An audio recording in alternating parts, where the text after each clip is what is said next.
So be very careful when you're doing this. Like, I literally look at it at the side sometimes and just file it like that, because it is possible to start putting a sort of that half round curve in it in the wrong direction. You only want it going up the center, if you know what I mean.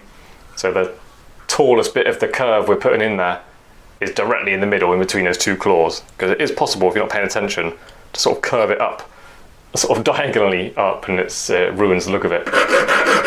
So obviously hold it gently, be careful with your claws pushing against the peg.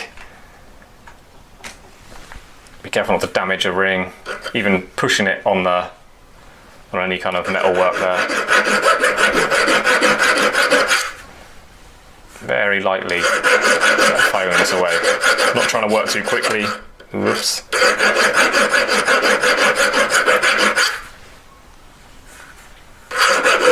Keep turning it around, moving the file about, looking from the side and making sure you like what's going on.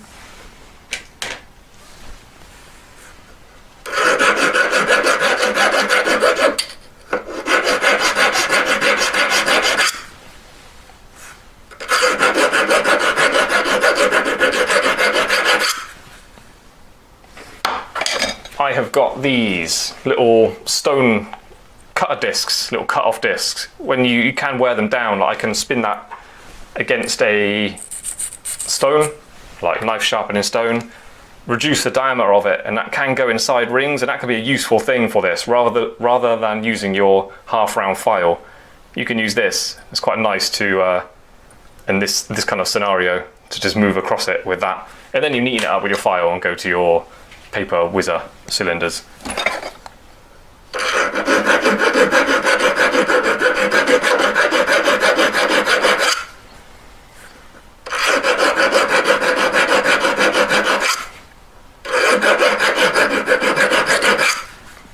Just keep looking at the side, making sure you're not going up more one side than the other.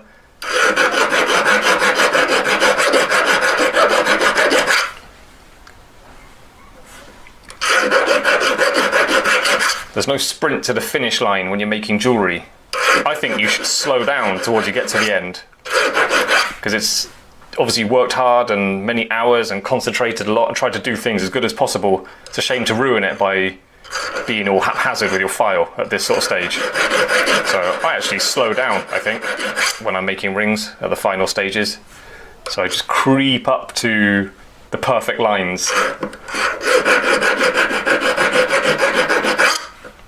Okay, so I've been filing it a lot. Still needs a bit more work. What I've decided to do is get a, well, it's in a box up there. I'll get a brand new coarse cylinder buff roll, I don't know what you call them, and go around it. And the coarse ones are quite effective at taking metal away.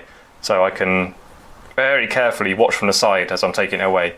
So I don't really want to go any thinner on the side, but I may have to a little bit. But I'm almost there, but I want to do it really neatly and really carefully. So I'm going to use a coarse one of these. Get rid of my file marks around here.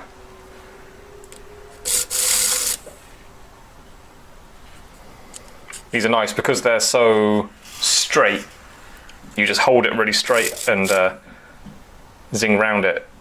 When you've got the ones where they're just a split mandrel and you put a strip of paper in, they're quite flappy. And they can, if I was using that type paper roll in here, that flappy loose edge would take the edges off my corners of my claws. So it kind of ruins your work a little bit. So these are nicer because they're much more accurate.